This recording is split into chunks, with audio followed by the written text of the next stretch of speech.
राधे राधे प्रणाम। हम पूनम अपने यूट्यूब चैनल पूनम सरिता संगीत में आप सबके तहे दिल से स्वागत करते हैं।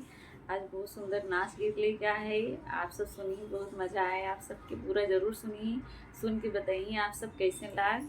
अपना राय कमेंट बॉक्स में ज़रूर दें। खूब सारा प्यार और आशीर्वाद बनाए रखें। वीडियो को ज़्यादा से ज़्यादा शेयर करिए। अगर चैनल पर नया है ना आप सब तो हमारे परिवार से ज़रूर जुड़त जाइए और रोज़ रोज़ नया नया ऐसे गीत सुनत जाइए। आप सबके आनंद आए। तोरऊ बलम कपतान हो सखी हमरऊ किसान बा। तोरऊ बलम कपतान हो सखी हमरऊ किसान बा। तोरऊ बलम कपतान हो सखी हमरऊ किसान बा। तोरऊ बलम कपतान हो सखी हमरऊ किसान बा। तोरा बलमुआ सहरवा के मालिक, तोरा बलमुआ है जिलवा के मालिक, हमरऊ गौआ के प्रधान हो सखी हमरऊ किसान बा।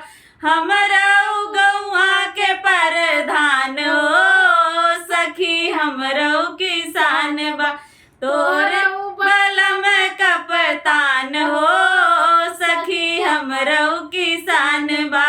तोर बलम कपतान हो सखी हमरऊ किसान बा।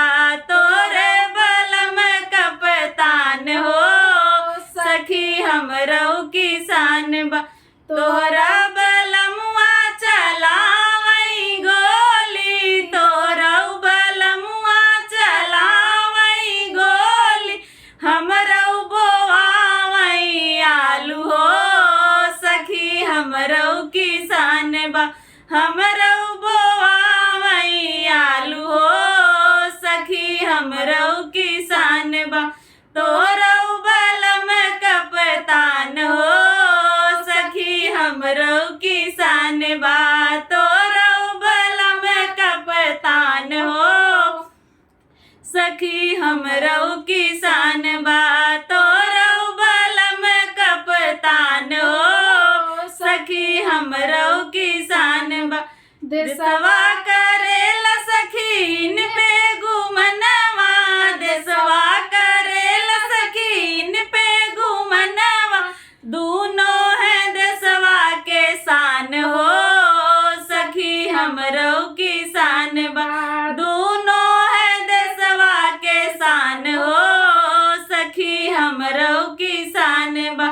तोरऊ बलम कपतान हो सखी हमरऊ किसान बा। तोरऊ बलम कपतान हो सखी हमरऊ किसान बा।